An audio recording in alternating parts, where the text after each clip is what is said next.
मुच्यते। ॐ शान्ति शान्ति शान्तिः। श्री कृष्णा श्री कृष्णा श्री कृष्णा श्री कृष्णा। गुरुर्ब्रह्मा गुरुर्विष्णुः गुरुर्देवो महेश्वरः गुरु साक्षात् परं ब्रह्म तस्मै श्री गुरवे नमः। तस्मै श्री गुरवे नमः।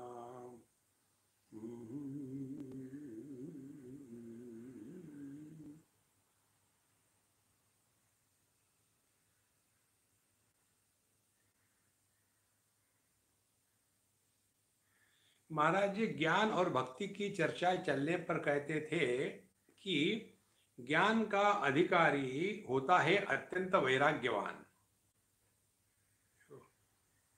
ज्ञान के लिए अधिकारी वैराग्यवान, इसका तात्पर्य क्या है? जब तक के हमारा मन ये जगत के संग्रह और संबंध इनको लेकर के विक्षेपित होता रहेगा, तब तक कि उसको आत्मचिंतन करने की इच्छा भी नहीं होगी। और यदि उसको जबरदस्ती बैठाया जाए तो वो परेशान होगा और वो हमेशा कुछ ना कुछ उसमें गलतियां निकालेगा। इसीलिए यदि हमारा मन अभी ये ईंट पत्थरों पे इसी में काफी दबा हुआ है, तो हम भले सत्संग सुने लेकिन उसका जैसा प्रभाव पड़ना चाहिए वैसा नहीं पड़ेगा। ये कैसा है? ये आयुर्वेदिक दवाई के जैसा है। आयुर्वेदिक दवाई जब दी जाती है तो उसके साथ परहेज भी बताते हैं, ये दवाई ले लो लेकिन आपको ये नहीं खाना, वो नहीं खाना, ऐसा नहीं करना, वैसा नहीं करना। यदि आपने परहेज को साथ साथ दवाई के नहीं रखा तो उस दवाई का जो प्रभाव हम पर होना चाहिए वो नहीं होगा। इसी प्रकार से जो ज्ञान की बातें हैं वो बताते समय यदि हम उसको स्वीकार करने के लिए अड़चन पा रहे हैं, लेकिन स्वामी जी वो तो ठीक है कि देहात्म में भाव का त्याग कर देना है, लेकिन घर में बीवी बच्चे सब उनको देखना ही पड़ेगा ना, फिर जाकर के आप दूसरे स्थान पर जाओ, गलत जगह में आए हो। कारण क्या है कि आपको छोड़ने को कुछ नहीं कहा है, केवल आपके समझ को ठीक करना है।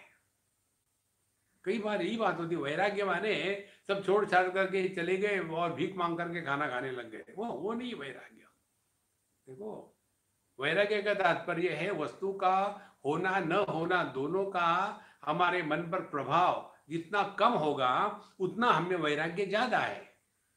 देखो, इसीलिए ज्ञान का अधिकारी अत्यंत वैराग्यवान होता है, माने उसको कोई वस्तु हो या न हो इसका प्रभाव उसके जीवन में नहीं पड़ता। कई बार हमारे मन में यही बात आ जाती है, वैराग्य माने बाबाजी बनना, कोई जरूरत नहीं, बाबाजी बनने के बाद भी आश्रमों में फंस जाते हैं। वो नहीं है वैराग्य। वस्तु का होना न होना जब समान है तब जाकर के हृदय में वैराग्य की अग्नि प्रज्वलित हो गई है। और निर्मल बुद्धि वाला साधक भक्ति का अधिकारी होता है। और जो एकदम शुद्ध बुद्धि वाला है, बिल्कुल ठीक है, भगवान की इच्छा, प्रभु इच्छा, हरि इच्छा से चल रहा है और उसको ज्यादा चिंतन करना, विचार करने का चक्कर ही नहीं है। देखो, ऐसा कहते हैं कि जो अपने शरीर पर, मन पर नियंत्रण करने के लिए सक्षम नहीं होता वो योगाभ्यास नहीं कर सकता। देखो, जो खाने पीने पर कंट्रोल नहीं कर सकता और अपने जीवन में जो नियम है उसका पालन नहीं कर सकता, योगाभ्यास नहीं कर सकता, देखो, तो वो व्यक्ति उसका लायक नहीं है। फिर दूसरी बात, जो आत्मचिंतन नहीं कर सकता, जो किसी भी प्रकार से मन को शांत रखने के लिए जो तत्व का चिंतन करना है वो नहीं कर सकता, ऐसा व्यक्ति ज्ञान का भी अधिकारी नहीं है। तो फिर उसका क्या होगा? तो ऐसे व्यक्ति को उपासना बताते हैं। इसका अर्थ ये नहीं कि खराब है, ठीक से समझ लेना। फिर उपासना में क्या होता है कि हम इस संसार में रह करके, संसार को सत्य मान करके इससे निकल जाने के लिए किसी संसारी का आधार नहीं लेते बल्कि भगवान का आधार लेते हैं। तो फिर हमारी स्थिति क्या हो जाती है? भक्तों की स्थिति, वो दुनिया में रहेंगे, सबका साथ रहेंगे, बीबी बच्चे सब कुछ है, लेकिन बीच में भगवान को भी करेंगे। तो खाना खाएंगे तो भगवान को भोग लगाओ। इस प्रकार से जो निर्मल बुद्धि वाला साधक है उसके दिमाग में प्रश्न नहीं आते। थोड़े बताया ना कि ये जो है ये विठ्ठल नमस्कार करो, कर दिया, उसमें क्या विचार करना है। ऐसे जो निर्मल बुद्धि वाला व्यक्ति है वह भक्ति का अधिकारी होता है। भक्ति का साधक भक्तों का सत्संग करे और भगवान का गुणानुवाद करे। तो जो व्यक्ति इस भक्ति के मार्ग पर चलते हैं ना, उन्होंने केवल भक्तों का ही संग करना चाहिए। उसमें यदि आपने घटाकाश मठाकाश फटाकाश के आदमी के चक्कर में पड़े तो फिर आपका ना रहोगे इधर की ना रहो उधर के। देखो, हम आपको बताते हैं, एक बार, ऐसा कई बार हुआ है लेकिन एक बार की बात बताते हैं। कई लोग क्या करते हैं कि अपना 2 4 6 आदमियों का एक ग्रुप बना लेते हैं। ये बात शायद कहाँ की है, अफ्रीका की है, साउथ अफ्रीका की।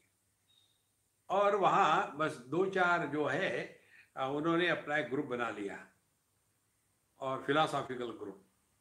और फिर वो लोग उसमें से किसी ने कुछ पढ़ लिया इधर उधर में आकर के फिर उनका सत्संग होता है। सत्संग में बताते हैं अगले सत्संग में तुमको भगवत गीता के इस श्लोक पर बोलना है। फिर वो अगले हफ्ते में जब आएगा तब वो उस श्लोक पर बोलेगा, और उसी श्लोक पर सभी लोग तैयारी करके आते हैं और फिर प्रश्नोत्तरी होती है। देखो, और फिर उसमें जिसकी जबान लंबी होगी वो सत्य होता है। और फिर उसी में लगे रहते कि हम तो लोगों के नीचे नहीं, हम तो भगवत गीता का सत्संग करते हैं। देखो, तद्विज्ञानार्थम गुरुमेवाभिगच्छेत् समित पाणिहि श्रोत्रियम ब्रह्मनिष्ठम। शास्त्रों का अध्ययन अपनी मर्जी से हाथ में पुस्तक लेकर के नहीं होता। देखो संतो, ये बात हमारे दिमाग में घुसती नहीं। तो भक्ति का साधक भक्तों का सत्संग करे और भक्तों का गुणानुवाद करे। और यदि आप देखेंगे जो वेदांत की बैठक में है, जो भक्ति से तिरस्कार नहीं करते, जो जगत में कर्म में लगे हुए हैं और जिनका जीवन नियंत्रित है, उनके जीवन में सब कुछ आ गया। कर्म भी आ गया, योग भी आ गया, उपासना भी आ गई और ज्ञान भी आ गया। और ऐसे जो संत होते उनके सत्संग में जागने से हमारे मन से भ्रांतियां निकल जाती है। देखो महाराज, तो भक्ति का साधक भक्तों का सत्संग करे, भगवान का गुणानुवाद करे। तो आप देखेंगे हमारे स्वामी अखंडानंद जी महाराज, उनके आप वेदांत पर प्रवचन सुनो, ब्रह्म सूत्र पर, मांडुक्य पर, कितने जबरदस्त है। और उसी प्रकार उनके दूसरे सत्संग सुनो, जैसे गोपी गीत है या तो फिर भागवत की कथा है। कितना जीवन में एकदम ऐसा लगता है कि क्या यही वेदांती है कि ये भगत है। देखो, जिसका कहीं दुराग्रह नहीं होता वो सब कुछ होता है। तो वेदांतियों में गए थे वेदांत की बात, भक्तों में आई तो भक्ति की बात, कर्मी में कर्म की बात, योगा में है तो योगा की बात, लेकिन है अपने ठिकाने। जिसको कोई लेबल नहीं होता, जिसका कोई ब्रांड नहीं होता, जो जेनेरिक प्रोडक्ट होता है वो सब में है और फिर भी वो किसी में नहीं है।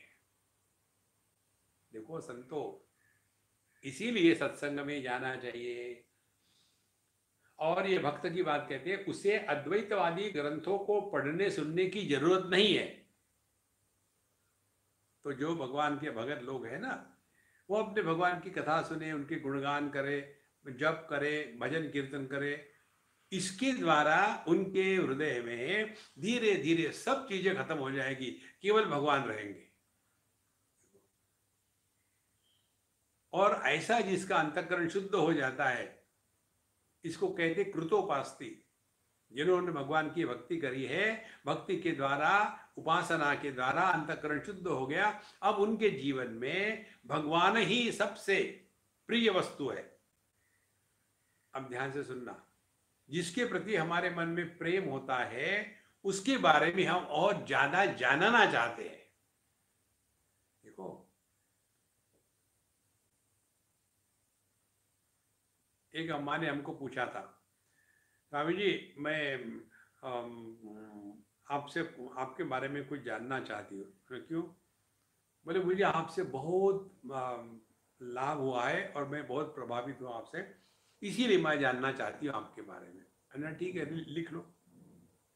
जब मैं जेल में था, किसी का हत्या करने के बाद, स्वामी जी आप कैसे ये बता रहे? मैंने, क्यों, क्या हो गया? बोले कैसे हो सकता है? हमने कहा तुमने मेरे बारे में पूछा, मैं बोल रहा हूँ, ये झूठ है कि सत्य है, तुमको क्या मालूम? देखो, तो इसी प्रकार से यदि हमारे हृदय में भगवान की भक्ति प्रकट हो गई तो भगवान को पहचानना, जानना ये मन में स्वाभाविक हो जाता है। ये ऐसे कृतोपास्ती जी होते हैं ना, उनके लिए वेदांत की साधना एकदम कर अमलकवत, जैसे हाथ में किसी ने आंवले का फल रख दिया हो, इतनी आसानी से उनको ये वेदांत का ज्ञान ग्रहण हो जाता है, क्योंकि अब उनके मन में उल्टे सीधे विचार प्रश्न नहीं आते। तो ऐसे जो भगत लोग हैं उनको अद्वैतवादी ग्रंथों को पढ़ने की, सुनने की जरूरत नहीं। भगवान के सोपाधिक और निरूपाधिक दोनों ही रूप स्वयं प्रकाश है। भगवान की मर्जी है। देखो, ये तीन प्रकार से परमात्मा को पूर्ण तरह से समझ सकते हैं। परमात्मा निर्गुण निराकार है, सगुण निराकार है, सगुण साकार है, ये सब होते हुए भी सबके परे है। देखो, ये कैसा है? पानी समुद्र है, पानी लहर है, पानी भाप है, पानी बर्फ है, पानी बादल है, पानी नदियां है, और पानी तालाब है, और पानी ये सब होते हुए भी इन सबके परे है। इसीलिए परमात्मा को इस संपूर्ण दृष्टि से पहचानना, यही भक्ति है, और यही ज्ञान है, और यही जीवन का साफल्य है। तो भगवान के सोपाधिक और निरूपाधिक दोनों रूप स्वयं प्रकाश ही है। इसलिए जो भगवान के भक्त है, जिनको भगवान के सगुण साकार का अनुभव हुआ है, वो कोई झूठ थोड़ी बोल रहे हैं। देखो, नहीं तो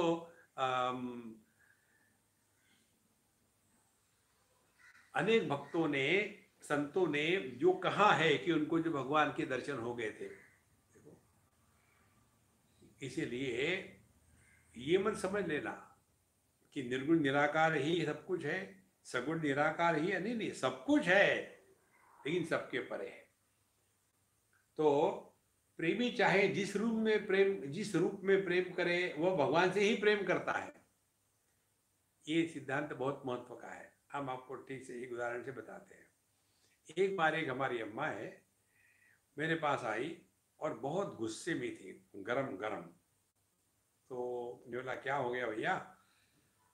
तो कह दिए, स्वामी जी अमुक अमुक सज्जन, उन्होंने आपकी पुस्तक देखी और उल्टा सीधा बोलने लग गए, और फिर मुझे गुस्सा आया, क्योंकि मैं ही उनको आपकी पुस्तक दिखाने ले गई और ऐसा उन्होंने उल्टा सीधा कहा। तो मैंने फिर उनको देना बाया देखा नहीं, खूब सुनाई, और फिर मैंने उनको कहा मैं तुम्हारा मुंह कभी नहीं देखूंगी, और चली आई। तो मैंने बोला कि अम्मा, हम लोग इस विषय में बाद में बात करेंगे क्या? मुझे सत्संग में जाना है, फिर नहा धोकर के तैयार होगा, फिर बात करूंगा। उसके पश्चात फिर 8-10 दिन गए, सब शांति हो गई होगी। फिर मैंने कहा अम्मा, उस दिन तुम आई थी ना? हाँ। तो तुमने जो कहा था मैंने उत्तर नहीं दिया था उस समय। मैंने, क्यों?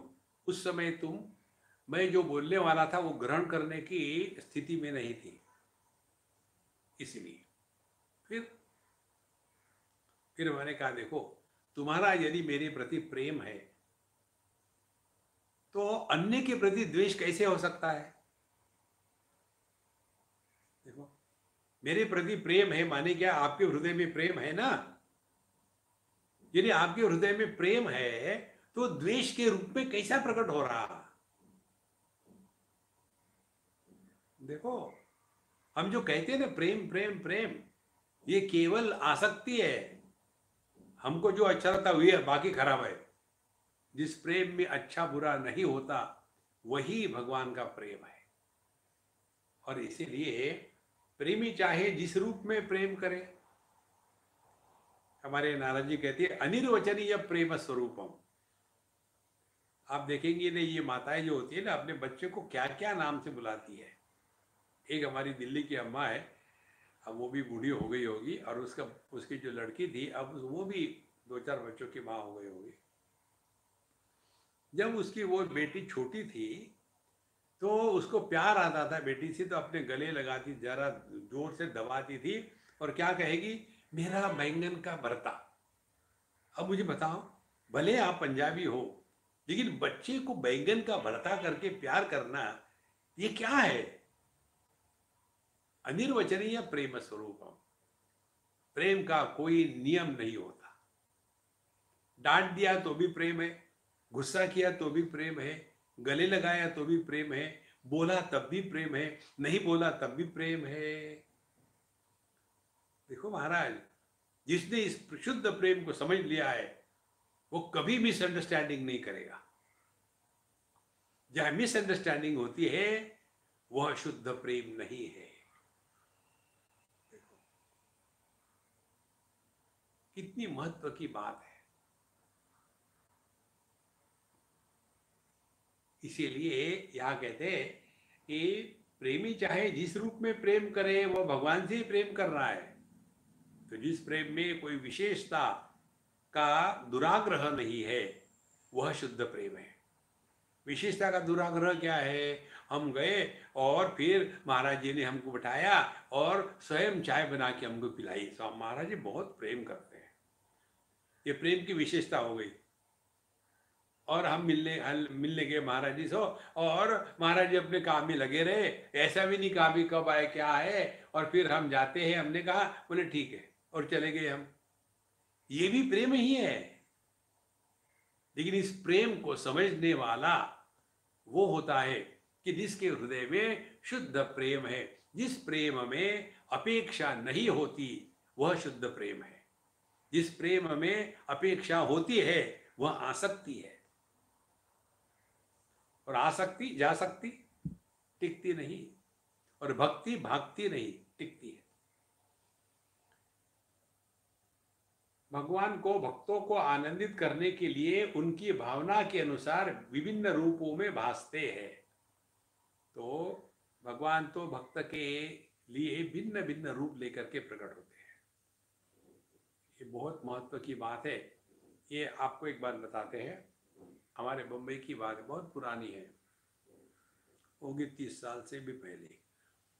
एक बार एक अम्मा और उसकी लड़की, कोई 20-22 साल की, दोनों मेरे पास आए। मैंने कभी उनको देखा नहीं, कभी सत्संग को भी नहीं आती। और आने के बाद फल ले आई, अगरबत्ती ले आई, माला ले आई। तो बोला ये कौन है भाई? बोले महाराज जी हम अंदर आए। मैंने आ जाओ आ जाओ। तो फिर उन्होंने वो अगरबत्ती, फल और माला मेरे सामने रख दी और दूर से नमस्कार किया। तो मैं बैठा रहा, अब क्या करूं मैं। बोले स्वामी जी हम आपको धन्यवाद करने आए, आपने जैसा कहा वैसा ही हुआ। हमने कहा मुझे समझ भी नहीं आया, बताओ। फिर उन्होंने बताया कि मेरी लड़की को ऐसा ऐसा मुंह में हो गया था, मुंह इसका एकदम फूल गया था, और हम बहुत दुखी थे, भगवान को कहा कि भगवान कुछ करो कुछ करो। उस समय आप आ गए हमारे घर में, और आकर के फिर कहा कि नहीं नहीं, जाकर के हिंदू जामिया इसको भर्ती करा दो, 8 दिन में ठीक हो जाएंगे। और ठीक 8वें दिन हम ठीक हो गए। इसीलिए हम आपको नमस्कार करने, धन्यवाद करने आए। अरे ठीक है, भगवान ने ठीक कर दिया, बहुत बढ़िया है। उसके बाद मेरा दिमाग परेशान होने लग गया। इसको मैंने कभी देखा नहीं, कभी इनके घर गया नहीं, ये कैसे हुआ? देखो, फिर ये समस्या मेरे दिमाग में काफी दिन तक रही। और ऐसे चीजों के उत्तर जो शुष्क वेदांती होते हैं ना, घटाकाश फटाकाश वाले, उनसे नहीं मिलता। जो वेदांती का हृदय भक्ति के प्रेम से लथपथ हो गया है, ऐसे ही महात्मा बता सकते हैं। तो वह एक महात्मा से मिला, बहुत प्रेम से, और बड़े कड़क भी थे और प्रेम भी था। तो मैंने उनको कहा कि महाराज जी आप में तो सभी सिद्धियां हैं, सब कुछ है, मुझे तो कुछ भी नहीं आता, मैं तो एकदम गंवार हूँ, लेकिन ये हुआ है, अब इसका क्या अर्थ लूं मैं, कुछ समझ में नहीं आ रहा, मेरे दिमाग से ये भ्रांति को हटा दो। उन्होंने मुझे कहा कि देखो मदद करने वाला हमेशा भगवान ही होता है। लेकिन भगवान क्या है? निर्गुण निराकार है। तो ये निर्गुण निराकार भगवान को, भक्त को मदद करनी है तो किसी नाम रूप का आधार लेना पड़ता है, और फिर भगवान निश्चय करता है किस नाम रूप का आधार लेने से इस भक्त का कल्याण होगा, और फिर उस नाम रूप का आधार लेकर के भगवान उस भक्त के जीवन में आते हैं, उसका भला करके निकल जाते हैं। कितनी बड़ी बात है। लेकिन अहंकार विमूढ़ात्मा कर्ता हमिति मन्यते, इस जगत में मदद करने वाला केवल परमात्मा है, और वो परमात्मा हमारे जीवन में किसी भी रूप में आ जाए, रिक्शा वाले के रूप में आ जाए या कोई पड़ोसी के रूप में आ जाए, किसी भी रूप में आ जाए, आने वाला प्रभु ही होता है और कोई नहीं होता। जैसे हम हर चीज को लेकर के संशय करते हैं, तो उसी प्रकार से यही संशय करे कि भगवान तो मेरे जीवन में नहीं आए, ये भगवान तो नहीं आए। देखो, इसीलिए भगवान को तो भक्तों को आनंदित करने के लिए उनकी भावना के अनुसार विभिन्न रूपों में वो भासते हैं। तो जिसकी जैसी भावना होगी उस भावना के अनुरूप जो उनको नाम रूप मदद करेगा, उस नाम रूप का आधार लेकर के चले गए और उसका भला कर दिया। वस्तुतः वे सच्चिदानंद स्वरूप ही है। जैसा कि गोसाई जी कहते हैं, निरगुण ब्रह्म सगुण भय कैसे, जल हिम उपल विलग नहीं जैसे। देखो, जो निर्गुण ब्रह्म है, जैसे पानी, वो सगुण कैसा बन गया, जैसे बर्फ बन जाता है। इसी प्रकार से व्यक्ति यदि अपने इस दृष्टि को विस्तृत करे तो देखेंगे हम किसी के विरोधी नहीं होंगे। चाहे कोई वेदांत के मार्ग पर चल रहा हो, कोई भक्ति के मार्ग पर चल रहा हो, कोई योग के मार्ग पर चल रहा हो, या कोई कर्म के मार्ग पर चल रहा हो, सब जगह अपने अपने लिए ठीक है। देखो, ये भिन्न भिन्न सोपान है जिससे हमको जाना पड़ता है। इसके पश्चात अब अखंडनाथ जी महाराज अपनी बात सुनाते हैं। एक बार कथा में मैंने कहा कि जीव अपने को भगवान का भोग समझने लगे, इसी का नाम भक्ति है। अखंडनाथ जी महाराज ने भक्ति का ये अर्थ बताया था कि जीव अपने को भगवान का भोग समझने लगे, इसी का नाम भक्ति है। भक्त की दृष्टि अपने सुख पर कभी नहीं होती, वह तो सदा अपने प्रियतम को ही सुख पहुंचाना चाहता है। तो भक्त कौन हो गया? देखो, तस्मिन् तत्सुखे सुख सुखित्वम, नारद जी कहते हैं कि जिसके द्वारा हम जिससे प्रेम करते हैं वो यदि सुखी हो जाए तब उसको प्रेम कहते हैं। देखो, नहीं तो हम लोगों का प्रेम कैसा होता है, हमारी बात अगला माने, हम इसके मारे हैं हमने आपके लिए इतना प्यार से बनाया, आप नहीं ले रहे, तो माने जिसको चाहिए या नहीं चाहिए ये महत्व का नहीं है, हमने बनाया है तो आप खाओ। देखो, असली शुद्ध प्रेम वो है कि जिसके द्वारा हमारा जो प्रियतम है सुखी हो गए। हमारे यहाँ से चले जाने से वो सुखी होते तो चले गए, हमारे आने से सुखी होते हम आ गए। देखो, हमारे बैठने से सुखी तो हम बैठ गए। लेकिन वहां कितना दुराग्रह होता, नहीं नहीं महाराज जी, हम आपके सामने कैसे बैठ सकते हैं, हम तो जमीन पर बैठेंगे। लेकिन यहाँ कुर्सी है, वहां ऊपर बैठो, आराम से बात करेंगे। नहीं नहीं नहीं नहीं, ये कौन सा प्रेम है? देखो, नॉर्मली ये जो लोगों का प्रेम प्रेम कहते हैं ना, ये केवल दुराग्रह होता है, अपनी मनवाना माने प्रेम, ऐसा नहीं होता। तो इन्होंने कहा कि अपने दृष्टि से सुख पर कभी नहीं होता, वह तो सदा अपने प्रियतन को ही सुख पहुंचाना चाहता है। कथा समाप्ति पर महाराज जी से इस प्रसंग पर चर्चा चली।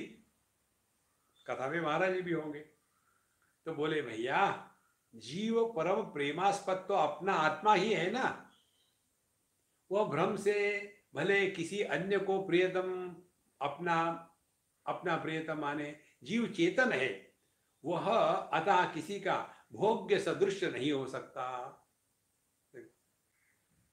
और महाराज जी ने क्या कहा था, हम अपने को भगवान का भोग माने और भगवान भोगता है, ये महाराज जी की दृष्टि थी। और उड़िया बाबा ने क्या कहा कि देखो, जीव परम प्रेमास्पद तो अपना आत्मा ही है, तो वह भ्रम से भले ही किसी अन्य को अपना प्रियतम माने, जीव तो चेतन है, अतः वह कभी किसी का भोग सदृश नहीं हो सकता। वस्तुतः वही सबका भोक्ता या दृष्टा है। जो जीव विषय का भोक्ता है उसी को संसारी कहते हैं, और जो भगवान को भोगता है उसको भक्त कहते हैं। कितनी बढ़िया बात है। इसमें ज्ञान और भक्ति दोनों इकट्ठे आ गए।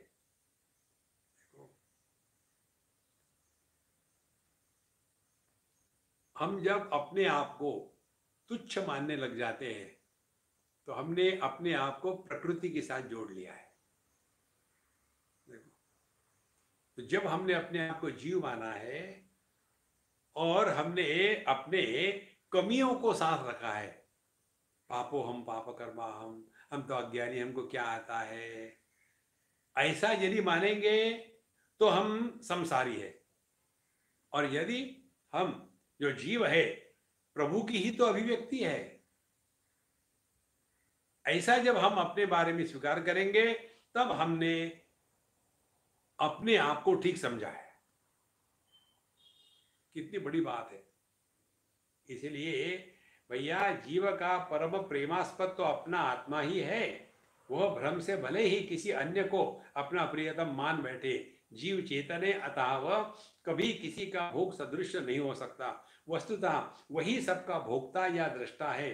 जो जीव विषय का भोक्ता है उसे संसारी कहते, और जो भगवान का भोक्ता है उसे भक्त कहते हैं।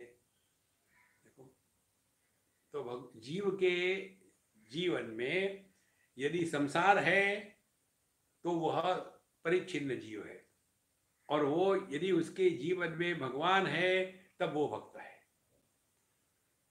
अच्छा महाराज, इसी प्रकार समाधि का भोक्ता योगी कहा जाता है, और जो भोक्ता एवं भोग का बात कर देता है वही ज्ञानी है। देखो कितनी बढ़िया बात है महाराज। ऐसे पढ़ो ना तो कितना मस्त आनंद आ जाता है। तो जीव की ही साधना चल रही है, भगवान की नहीं चल रही है। भगवान क्यों हमारा भोग करेंगे? देखो, भगवान नहीं साधना कर रहे, साधना तो जीव कर रहा है। तो जब जीव ने संसार विषय को लिया तो संसारी बन गया, भगवान को भोक्ता बनाया तो भक्त बन गया। और इसी प्रकार समाधि का भोक्ता है जीव, तो वो तो योगी बन गया। तो ये जो जीव है ये अब अपने सविकल्प निर्विकल्प समाधि का भोग कर रहा है, तो ये योगी बन गया। और जब ये भोक्ता और भोग्य इन दोनों का बाध हो जाता है तब जो बचता है वह ज्ञानी है। यहां त्रिपुटी समाप्त हो गई।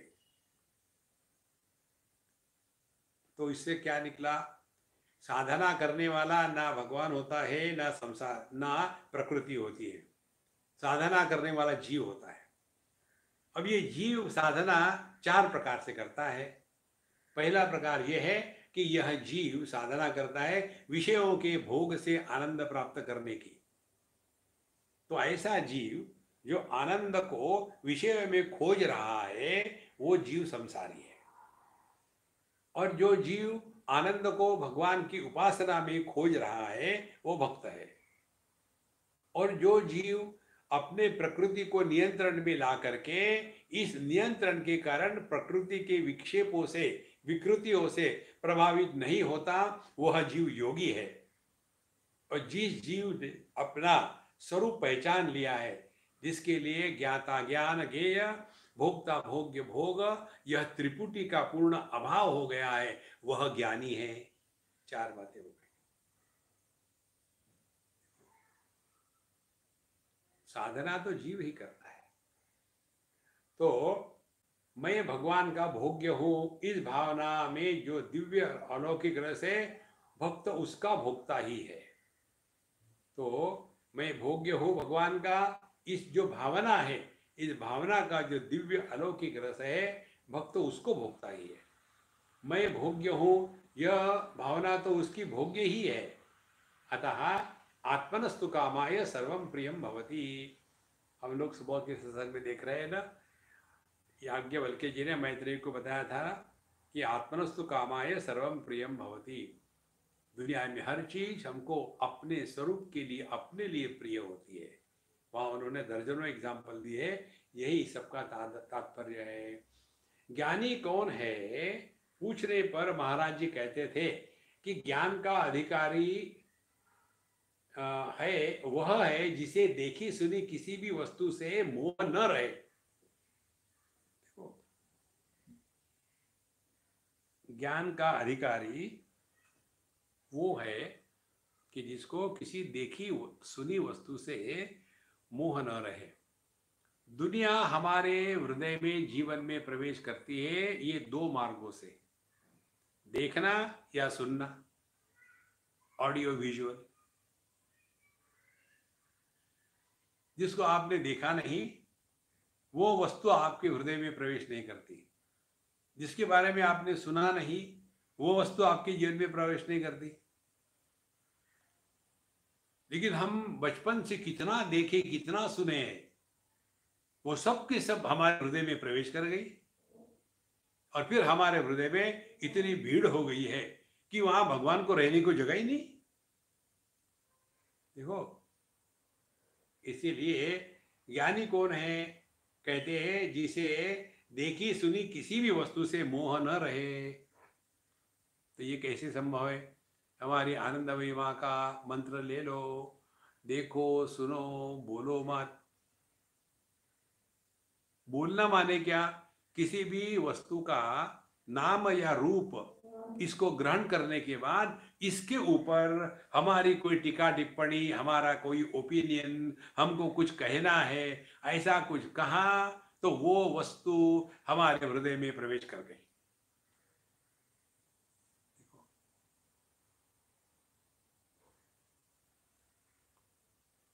बहुत महत्व की बात है संतों। हमको साधना साधना का तात्पर्य ऐसे ही लगता है कि बड़ी उल्टी सीधी बातें हैं, सीधा करो। यहाँ बिल्कुल सरल रहना है, साधारण रहना है, किसको पता भी नहीं चले अपने जीवन की साधना क्या है। सिद्धांत ये है, सब में रहो, सब देखो सुनो, लेकिन बोलो मत। हम लोग क्या करते हैं, किसी ने फॉरवर्ड किया हमको, हमको अच्छा लगा, फिर दूसरे को फॉरवर्ड करते हैं। ये तो संसारी है। जो जो फॉरवर्ड करने वाले हैं ना वो महासंसारी है। अपने को कुछ कहना नहीं है, दूसरे ने क्या कहा है ये बताना, ये संसारी है। देखो, इसीलिए ज्ञानी कौन है पूछने पर महाराज जी कहते थे कि ज्ञान का अधिकारी वो है जिसे देखी सुनी किसी भी वस्तु से मोह ना रहे। मोह माने क्या? जो वस्तु है उसको सत्य मानना, भले वो सत्य ना हो, उसको मोह कहते हैं। जैसे दर्पण में दिखे हुए प्रतिबिंब को एक पक्षी या एक पशु सत्य मानता है तो हम कहेंगे कि यह पशु या पक्षी मोह में है। इसी प्रकार से इस जगत को जो हमारे इंद्रिय मन बुद्धि के माध्यम से ग्रहण होता है, ऐसे जगत को हम सत्य मानते हैं, यही मोह है। हमने अपने आप को देह मान के रखा है, यही मोह है। देखो, और इसीलिए ज्ञान का अधिकारी वही है जिसे देखी सुनी किसी भी वस्तु से मोह ना रहे। संपूर्ण संसार में ही नहीं, भगवान से भी वैराग्य हो जाए। देखो महाराज, बहुत महत्व की बात है। भगवान से वैराग्य इसलिए क्योंकि हमारा अपने से वैराग्य है, क्योंकि हम ना तो अपने को पकड़ सकते हैं ना तो छोड़ सकते हैं। वैराग्य माने क्या? सामने वस्तु उपलब्ध है, उसको भोग करने की आप में क्षमता है, आपको भोग करने का स्वातंत्र्य है, और फिर भी आपके अंतःकरण में भोग की एक भी वृत्ति उठ नहीं रही है, इसको कहते हैं वैराग्य। अब ये देखो, ये अपने पर लागू होता है ना। भगवान को हम जब आत्म स्वरूप से स्वीकार करते हैं तो भगवान के प्रति वैराग्य कैसे हो सकता है, और इसीलिए वैराग्य नहीं होता तो आसक्ति भी कैसे हो सकती है। देखो, तो यहां हमने ये समझ लिया है कि हमको दुनिया से वैराग्य, भगवान से नहीं है, तो हमने वैराग्य शब्द का अर्थ ही नहीं समझा। भगवान से भी वैराग्य का तात्पर्य है जो है नहीं, है और नहीं है, इन दोनों के परे है, वो अपना स्वरूप है, वही भगवान है।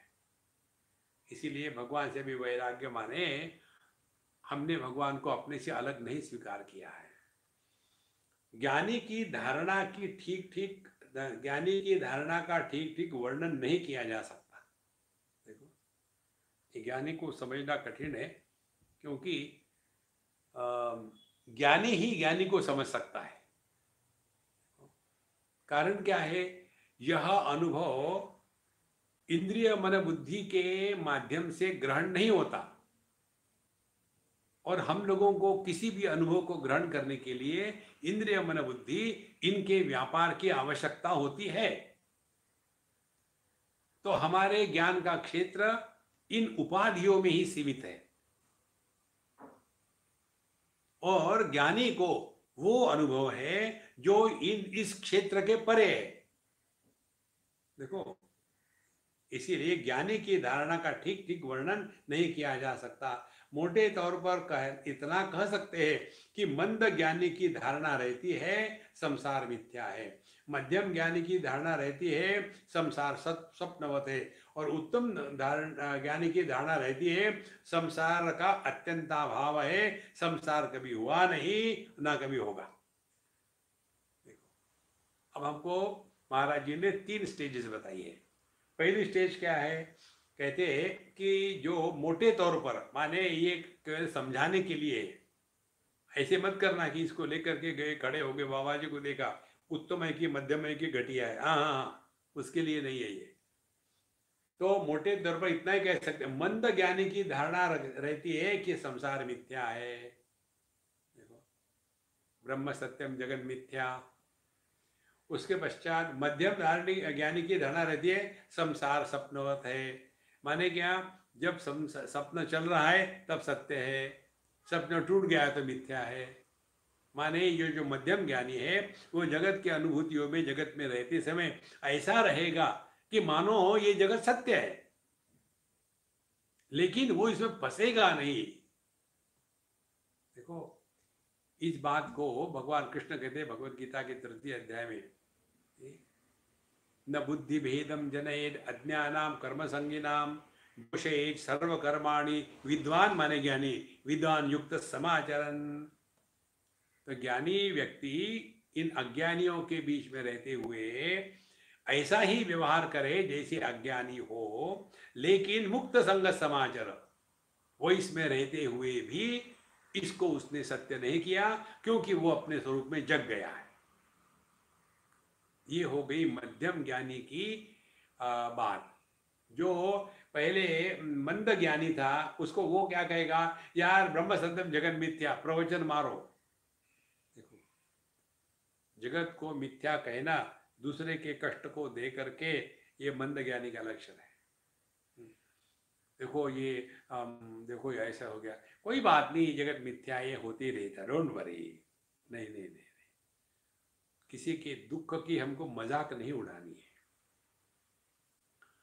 कोई व्यक्ति दुखी है, उसका कोई किसी का निधन हो गया है और आपको वहां जाना है, जा करके वहां ज्ञानी मत बनना। देखो, एक उदाहरण देते, एक हमारे काका थे यहाँ गुजराती, अब नहीं है वो। पहले कोई मरा तो हमको वहां ले गए, हम वहां गए, जो करना था वो कर लिया, फिर निकले। वहां से हमको दूसरी जगह जाना था, किसी बच्चे का बर्थडे था, तो वहां बर्थडे में गए। तो बच्चों का बर्थडे, वो उल्टी सीधी टोपी पहन करके सब जगह गुब्बारे लगे हैं, और हम जब गए हैप्पी बर्थडे गाना हो रहा, सब कुछ हो रहा, और हमारे साथ ये जो काका थे बुढ़ाओ, ये मुंह फुलाए, बोले स्वामी जी अभी आप वहाँ से महात्म से आए और यहाँ बच्चों के साथ गाने खेलने लग गए, ये ऐसा क्यों करते हैं? अब ऐसा जो व्यक्ति है इसे क्या मान करें? तो क्या मैं इनको बताऊं क्या तुम अपना बर्थडे सेलिब्रेट कर रहे हो? मालूम है मैं अभी एक जगह से आया, कोई आदमी मरा था, कल ये भी बच्चा मर जाएगा, कैसे कहूं मैं? देखो, जो मंद ज्ञानी होते हैं उनको ये बात समझ में नहीं आती, वो किसी एक चीज को दुराग्रह से पकड़ सकते हैं, इसका प्रयोग कैसे करना है ये मंद ज्ञानी को समझ में नहीं आता। अरे मंद ज्ञानी कौन होंगे? जो वेदांत दूसरों पर लगाते हैं और भक्ति अपने पर लगाते हैं, वो हो गए मंद ज्ञानी। और जो दूसरे ज्ञानी होते हैं, मध्यम ज्ञानी की धारणा होती है ये संसार स्वप्नवत है, इसीलिए जब तक सपना चल रहा है तब तक सत्य है। स्वकाले सत्यवत भांति प्रबोधे सती असत भवेत। आत्मबोध में भगवान कहते हैं कि जब तक चल रहा है तब ठीक है, उसमें ऐसे ही बन के रहो, अपने आप को ज्यादा शाना नहीं बनाना। अच्छा, और उत्तम ज्ञानी की धारणा रहती है कि संसार का अत्यंत अभाव है, संसार ना कभी हुआ है ना कभी होने वाला है, और इसीलिए उत्तम ज्ञानी इस दुनिया में कुछ भी करना या नहीं करना नहीं चाहते। हॉस्पिटल बनाना, उसके पश्चात अनेक प्रकार के स्कूल कॉलेज बनाना, जब ये संसार कभी हुआ ही नहीं तो क्या बनाना है इसमें? महाराज जी कहते थे कि ज्ञान दो प्रकार का होता है, वह जो सुनाकर होता है और दूसरा अनुभव के द्वारा। एक ज्ञान वो है जो हमने इससे सुना, उसको जैसे फॉरवर्ड किया, ये जो व्हाट्सएप के फॉरवर्ड वाले ब्रांड लोग हैं ना, ये महाभयानक है, सबको परेशान करते हैं। तो महाराज जी कहते हैं ज्ञान दो प्रकार से, जो सुना कर होता है, किसी से सुना और बता दिया दूसरे को, और दूसरा होता है अनुभव का ज्ञान। देखो, ये बात हमने एक बालक से सीखी, एक नहीं कई बच्चे। हम जब पहली बार निकले सत्संग करने के लिए तो हमको बताया बच्चों से बात करो पहले, तो हमने प्रिपेयर किया ध्रुव का चरित्र, प्रहलाद का चरित्र, और जब बात शुरू करी तो बच्चे कहते हमको मालूम है, ये कोई दूसरा बताओ। फिर प्रहलाद का बताया, नहीं ये भी मालूम है, अमर चित्र कथा में सब है। फिर हमने भगवान कृष्ण की बात बताई तो एक बच्चे ने कहा ये उसी क्या खास बात क्या है इसमें? भगवान यदि भगवान है तो उंगली पर अपनी वो पहाड़ को उठाया तो कौन सी कहा वो भगवान ही है। अब मैं हो गया पंचर, अब मैं क्या बताऊं?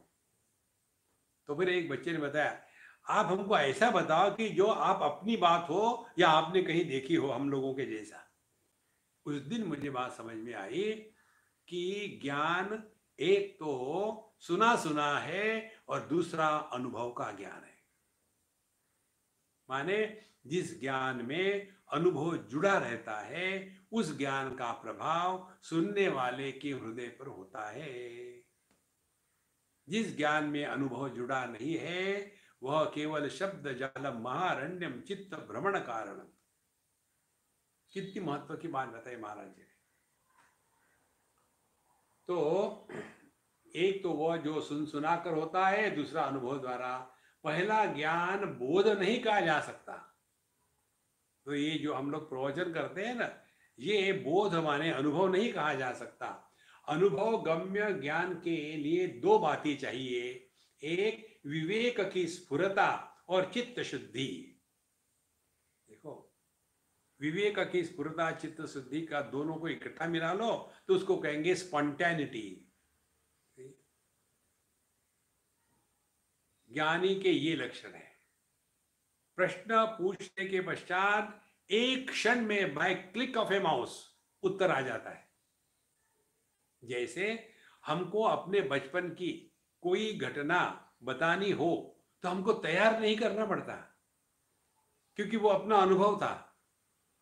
और यदि हमको स्वामी अखंडानंद जी के महाराज की जीवनी की बात बतानी हो तो पहले पढ़ना पड़ेगा, महाराज जी ने ऐसे कहा था। आपका अनुभव कहाँ है? माने जो अनुभव गम्य ज्ञान होता है उस ज्ञान को प्रकट करने के लिए तैयारी नहीं रहती, और वो ज्ञान सहजता से स्पॉन्टेनियसली प्रकट हो जाता है। देखो, उत्स्फूर्त ज्ञान, स्पॉन्टेनिटी मीन्स उत्स्फूर्त ज्ञान। तो पहला ज्ञान बोध नहीं कहा जा सकता।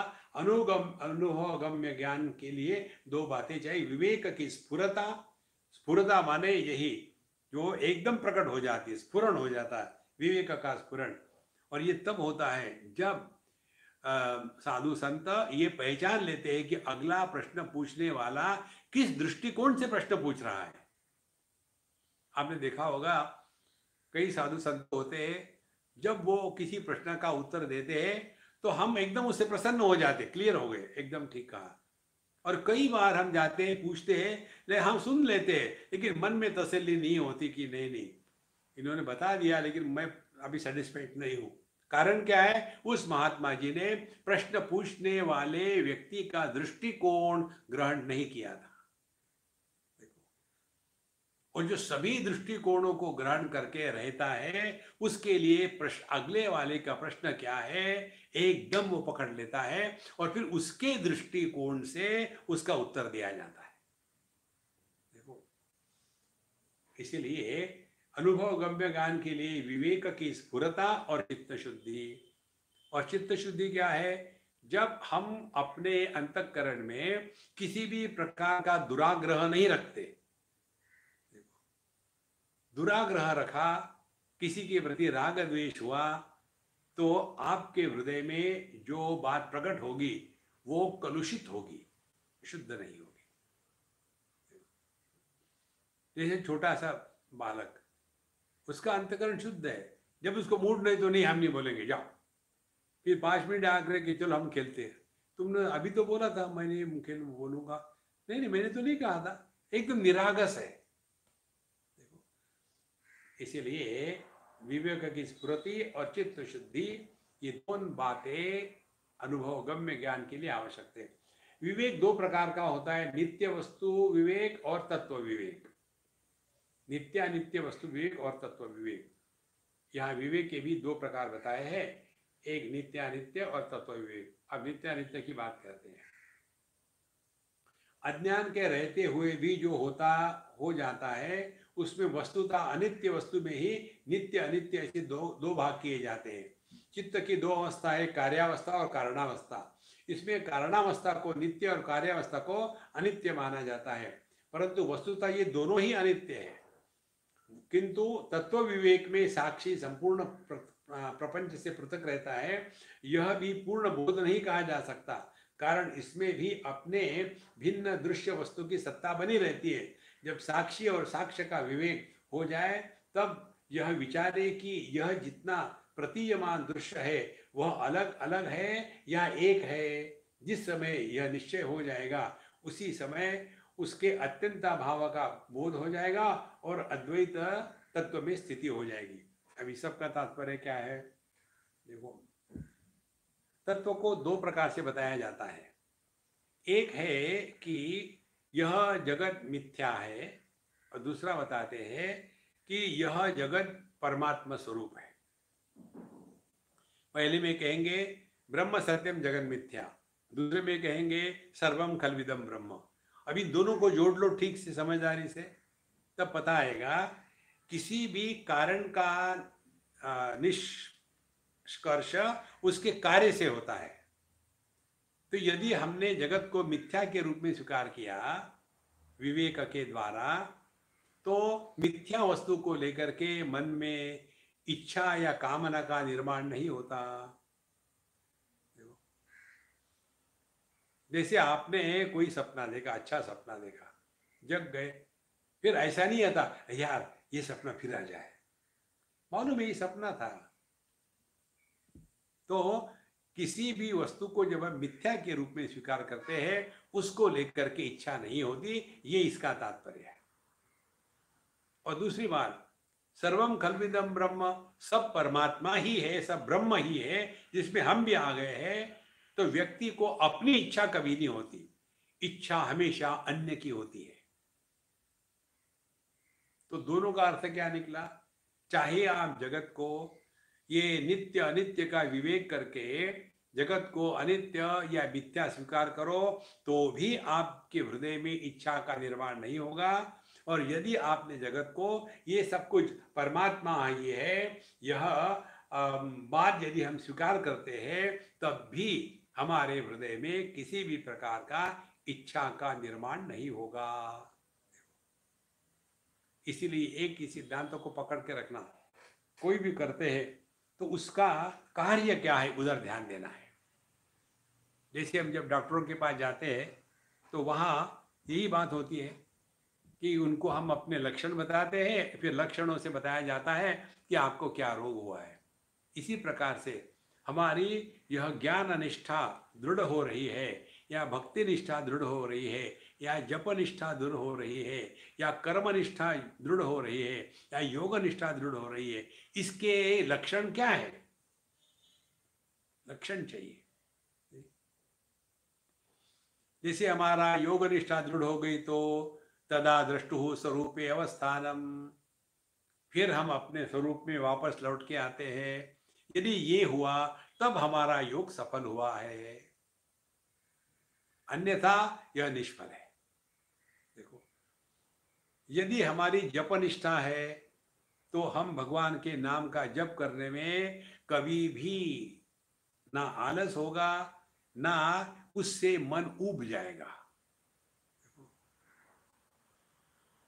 भगवान का नाम लेने से जो तृप्त होते हैं, उन्होंने भगवान का नाम लिया ही नहीं। भगवान का नाम लेने से तृप्ति कभी होती नहीं, भूख बढ़ती है। देखो महाराज, जब ऐसा होगा तब समझ लेना हमारी जप निष्ठा दृढ़ है। कर्मनिष्ठा जो जो हमको करणीय है उसके प्रति कभी भी उदासीन नहीं, कर्तव्य को प्रेम से करे, अच्छी तरह से करे, लेकिन करते समय कर्तृत्वाभिमान का अभिमान न होवे। इसीलिए सफल विफल का कोई मतलब नहीं, और जगत में निकम्मे बन के ना रहे। ये यदि हुआ तब हम कर्मनिष्ठ है। इसी प्रकार से ज्ञाननिष्ठ वो है जिसके हृदय में किसी भी प्रकार से किसी भी इच्छा का जन्म नहीं होता, और इसीलिए अद्वैत तत्व में स्थिति हो जाएगी। जीवन मुक्ति क्या है पूछने पर महाराज जी कहते थे कि जो जिस प्रकार अज्ञात भाषा में तुम्हारी निंदा या स्तुति किया जाए तो तुम्हारा चित्त तनिक भी डावाडोल नहीं होगा, उसी प्रकार यदि तुम्हारी परिचित भाषा में तुम्हारी निंदा या स्तुति की जाए तब तुम्हें क्षोभ न हो, तो मानना कि तुम जीवन मुक्त हो। देखो, भगवद गीता 6वां अध्याय आपको बताया था, जितात्मनः प्रशान्तस्य परमात्मा समाहितः शीतोष्ण सुख दुखेषु तथा मानापमानयोः। जीवन में आने वाले द्वंद्वों के द्वारा मन विचलित न होना और मान अपमान के द्वारा मन में विक्षेप निर्माण नहीं होना, इस स्थिति को कहते हैं परमात्मा समाहितः। इसी को यहाँ कहा है जीवन मुक्त। ये कब होगा? देखो, गाली हमने ही सुनी और हमारी प्रशंसा हमने ही सुनी, तो फिर हम है कौन? जो गाली और प्रशंसा दोनों को समान स्वीकार करता है वही तो जीवन मुक्त है। ये बताने के लिए महाराज जी ने उदाहरण दिया है। कोई व्यक्ति आपको उस भाषा में गाली दे जो आपको मालूम नहीं हो, तो आपके मन पर उसका कोई प्रभाव नहीं होगा। सुनेंगे आप, प्रभाव नहीं होगा, क्योंकि आपको उसका अर्थ ही मालूम नहीं। और यदि कोई व्यक्ति आपको गाली दे उस भाषा में जिसको आप जानते हो, तब भी आपके मन पर उसका प्रभाव नहीं होगा। तब जा करके हम जीवन मुक्ति की स्थिति में आ गए। जीवन मुक्त ज्ञानी या बोधवान वही है जिसमें जीव ब्रह्म आदि किसी प्रकार का अहम भाव नहीं है। जैसे मैं जीव हूं, ये जैसा अहम भाव है, वैसे मैं ब्रह्म हूं, ये भी अहम भाव ही है। देखो, मैं अज्ञानी हूं, ये अहम भाव है, मैं ज्ञानी हूं, ये अहम भाव है। मैं पापी हूं ये अहम भाव है, मैं पुण्यात्मा हूं ये अहम भाव है। देखो, माने जो अहम किसी उपाधि से अपने आप को लपेट लेता है, वही जीव भाव है, वही अहंकार है। देखो, अहम ब्रह्मास्मि इस वृत्ति का आकार नहीं होता। अहम देहोस्मि, तो इसमें वृत्ति ने देह का आकार धारण कर लिया। अहम पापोस्मि या पुण्यवान अस्मि, आकार हो गए। अहम ब्रह्मास्मि, ब्रह्मा का क्या आकार होगा? जो अनंत अनादि अविकारी है, एकमेवा द्वितीय है, उसको कैसे कोई ग्रहण कर सकता? इसीलिए यह वृत्ति के परे का ज्ञान है। और इसीलिए बोधवान जो है उसको, उसके जीवन में ये दोनों बातें मिट गई है। किसी प्रकार का अहंभाव नहीं था। जो व्यवहार में सब काम ठीक ठाक करता है, परंतु परमार्थता सबका अत्यंत अभाव देखता है। किसी दृश्य में किसी मिथ्यात्व बुद्धि भी निवृत्त हो गई हो। देखो, माने जगत में ऐसा रहे कि किसी को पता भी नहीं चले कि आपकी गहराई क्या है। बच्चों में बच्चों के जैसा, जवानों में जवानों के जैसा, बुढ़ाओं में रोते हुए, लेकिन अपने आप में मस्त रहे। देखो, कुछ हुआ है इससे व्यवहार सत्ता में राग आता है, और कुछ नहीं हुआ है उसके बारे में द्वेष आता है। तो जब व्यवहार में हम रहते हैं, तब जब यदि हम होना ना होने से राग द्वेष निर्माण हो गया, तो हम संसारी हैं। और जो बोधवान है वो राग द्वेष से परे होगा।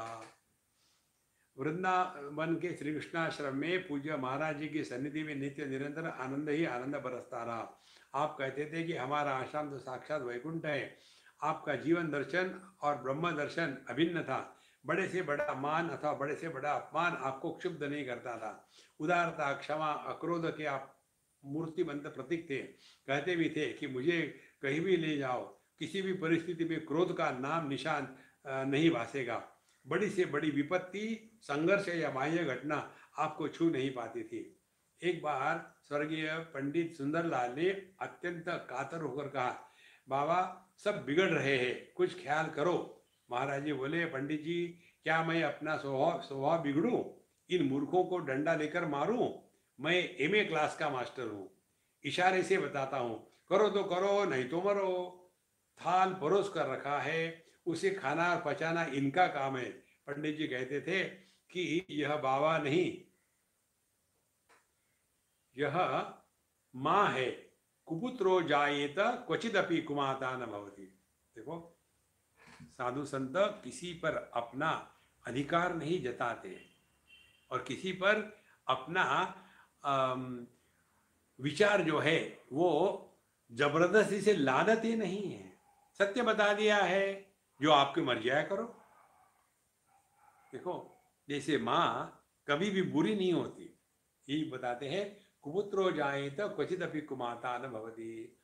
भक्तों और श्रद्धालुओं की विवेक रहित श्रद्धा और दुराग्रह के चलते महाराज जी को एक दिन में कई बार मुंह झूठा करना पड़ता था। देखो, सभी महात्मा मारे हुए इसके, क्योंकि श्रद्धा दुराग्रह के कारण दिन में उनको 10 बार खाना पड़ता था। लाख रोकने पर भी लोग न मानते। इसका कुपरिणाम शरीर पर पड़ता ही था। आप बहुमूत्र रोग से पीड़ित हो गए, शरीर सूज गया, दिन दिन अवस्था गंभीर होने लग गई। पूज्य माता आनंदमयी ने कहा, पिताजी आप संकल्प करें तो आप ठीक हो जाएंगे। परंतु आप क्यों संकल्प करते? उन दिनों आप प्रायः गुनगुनाते थे, गोवर्धन को जाऊं वीर माँ ना माने मेरा मनुआ। होशियारपुर में आपको रखकर स्वास्थ्य सुधार का कार्यक्रम बनाया गया। पंजाब की यात्रा भी कही गई, पर सरहिंद से ही वृंदावन लौट आने का निश्चय किया। शरीर की स्थिति दिन दिन बिगड़ती चली गई। चैत्र कृष्ण चतुर्दशी संवत 2005 श्री माता जी काशी के लिए, हरि बाबा जूसी के लिए विदा हुए, तो महाराज जी उन्हें कार तक पहुंचने के लिए पधारे। प्रातः काल के प्रवचन में जात से ही ध्रुव मृत्यु ध्रुवम जन्म मृत्यु सच गीता श्लोक की व्याख्या भी करी। मध्यान्होत्तर सत्संग में भागवती कथा पढ़ी जा रही थी और श्री महाराज जी समाधि से बैठकर श्रवण कर रहे थे। लगभग 25 श्रोता सामने बैठे थे। तभी अचानक पीछे की ओर से एक अर्ध विक्षिप्त सा ठाकुरदास नामक व्यक्ति आया और उसने बड़ी तेजी से एक गंडासा माने बहुत बड़ा हथियार, गंडासा से श्री महाराज जी के सिर पर 3 बार वार किया। 4 इंच गहरा वार। पहली चोट लगने पर महाराज जी का हाथ सर पर गया, उनकी उंगली कट गई। न चीख, न पुकार, न झटपटाहट। लोग दौड़े डॉक्टर की तलाश में। महाराज जी को तनिक होश आया तो पूछा, क्या हो रहा है? मानो उनके शरीर पर नहीं, कहीं अन्यत्र आघात हो गया हो। प्रणव का उच्चार करके उन्होंने नेत्र बंद कर लिए और जो पुनः खुलने के ही नहीं थे। संतों ने शरीर को यमुना जी में जल समाधि दे दी। जैसा पवित्र जीवन वैसा ही पवित्र निर्वाण। संवित 2019 की शिवरात्रि को महाराज जी के अर्चा विग्रह प्रतिष्ठा का महोत्सव मनाया गया। अनेक दर्शन कहते हैं कि यह मूर्ति क्या है? साक्षात बुढ़िया बाबा महाराज है। वह मानो अपनी मधुर मुस्कान बिखरती हुई सबको अभय दे रही है। अहम त्वा सर्व पापेभ्यो मोक्षयिष्यामि मा शुचः। ऐसे पुण्य श्लोक महाराज जी के चरणों में हमारे कोटि कोटि प्रणाम। देखो महाराज, ओम पूर्णमदः पूर्णमिदं पूर्णात् पूर्णमुदच्यते पूर्णस्य पूर्णमादाय पूर्णमेवावशिष्यते। ओम शांति शांति शांति। हरि ओम। श्री गुरुभ्यो नमः। हरि ओम। ओम शांति शांति शांति।